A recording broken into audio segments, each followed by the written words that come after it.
This AMG V8 just never disappoints, and I'm so pleased that the sound is better than the press cars that we tried back in LA. We're here in Nice, France today, and it's the perfect weather. Now to begin, I think we should actually get the roof down. What do you guys think? Because we didn't get a chance to do that in the USA, and so much of the SL experience is having that roof down. And there we go, the roof comes down. It can be operated up to speeds of 60 kilometers an hour or 40 miles per hour as well. And now to complete the look, there we go, that's better. This is what I was missing in LA. This is what the SL experience is all about. Roof down, some of the elements, and getting access to even more of that V8 noise. Speaking of which, I'm in comfort. Let's go into Sport Plus. Do you see what I mean?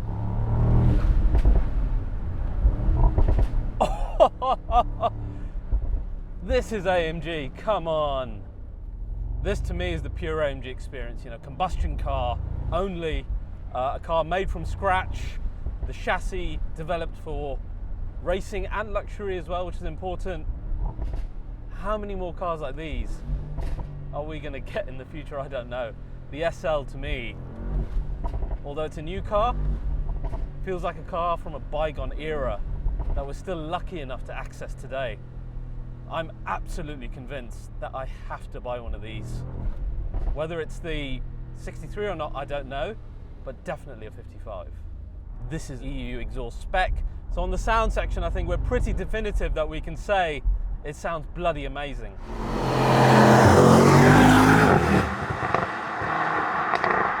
I'm going to put it back just for a second into comfort.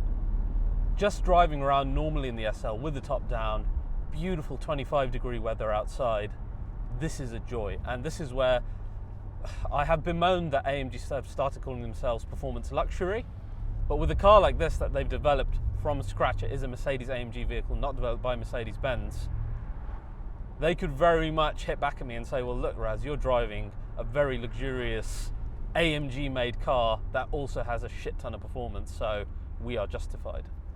Because this is a wonderful experience just to drive slowly. The roads here aren't perfect in Nice. They're a good simulation of what you'll find in the rest of Europe as well. And the AMG Ride Control suspension plus the more advanced one that you get, which is active in the SL63, really well suited to handling any bumps and makes it actually really quite a cosseting ride. V8 rumble is glorious, always there, always active. Even in comfort mode it sounds fantastic. Now we chuck it back into Sport Plus and amazing pops and bangs. Now in terms of performance, speed is insane, 585 brake horsepower. Question for me is, does having the top down affect the dynamics at all? Of course then our weight balance shifts a little bit. Is it noticeable? I'm going to say no, given the type of vehicle this is. What's horrible is, like a car in the AMG GT Roadster, where things become more numb as you get faster. That's not happening in the SL. I think it's because it's been built from scratch for the purpose that it is, rather than later being re-engineered, you know, into a Roadster from a coupe. It just provides that much more confidence. It's just so much better at doing the job that it's meant to do. So even with the top down, I'm enjoying driving it dynamically, especially with the sound. Oh, they're glorious. The gearbox is actually pretty good. It's nowhere near the lightning fast box that you'll find in my GT Black series or in a, you know, equivalent PDK, but certainly a marked improvement over something like the facelift C63 that I thought was just sluggish. Right, now let's try the launch control, because it should be better now that we're not in the wet.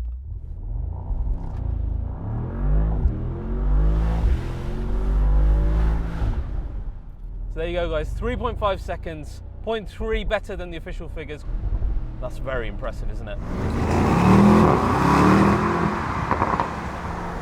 So handling with the top down, lovely. Gearbox is working well as well. Sound, unbelievable.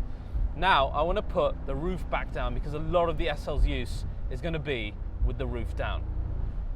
Right, let's get this roof back up. You know, doing this never really gets old.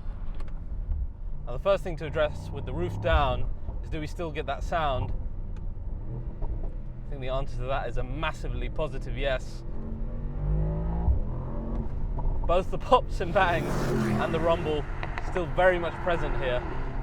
Of course, in the modern era, AMG still pumps sound into the interior, but that's live sound coming from the engine, and I can't really tell any of that.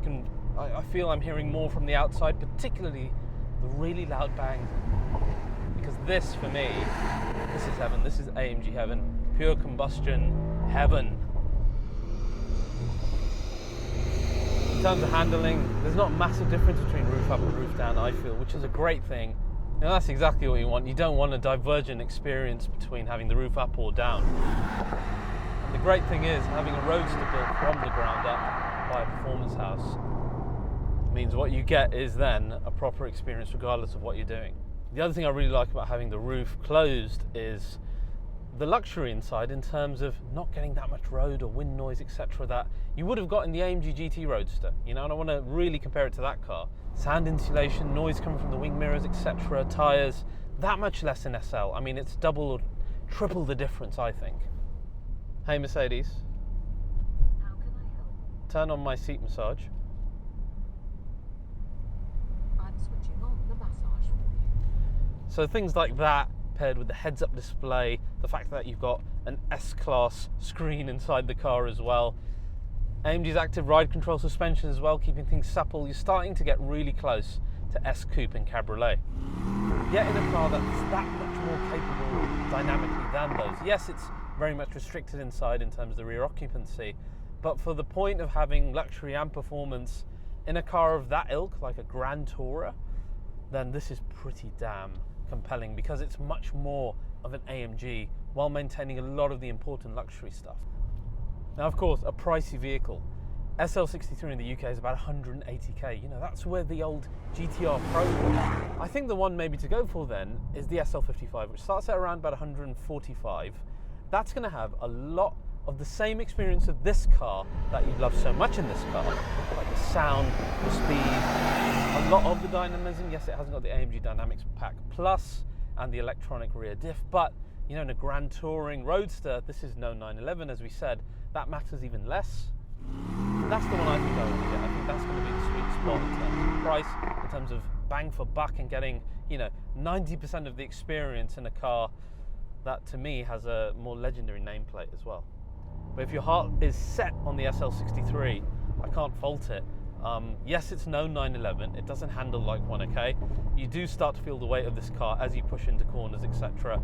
Steering is still lovely. All the rest of AMG's dynamic know-how is in this car. So don't think that you're going to be jumping into the old wallowy SL. This car is nothing like that. It is a proper sports car from AMG. I think I enjoyed driving this car more with the roof down, actually, because the refinement, the amount of noise you still get, of course the weight balance is a bit better, steering just feels, you know, a bit more communicative. This is where I enjoy driving the SL. But it's really lovely to drive dynamically. The steering is beautiful, body control as well. Does it need 585 brake horsepower? I'm not convinced. I think it's probably too much. I think what you'll get in the SL55, probably enough. And the SL73, even more ridiculous. Right guys, this is a travesty. Look, we need to get the roof back off now, because the weather is too nice not to do it. Nice and quick roof operation, but this is what it's about in the SL. This full experience. Guys, this is a car that's going to become an endangered species soon. Around the world, in other manufacturers from AMG as well, they're going to stop doing things like this wonderful beast. Get it while you can. 63, 55, whatever it is. This is a car from a bygone era. You know, you drive something like this, you're going to forget the DB11s of the world. Something like a Carrera S or GTS just won't satiate you in the same emotional or technological or luxury way that the SL can. While it's not a proper successor to that first car, what it is and what it does is meld the two sides of the SL's history beautifully. One, the race car side, and secondly, the luxury side. So guys, that's my full review of the SL63 out here in Nice, finally with the top down as well in an EU spec car. If you've enjoyed this, please do like and subscribe to RBR. Can't wait to get mine. I'll see you guys next time.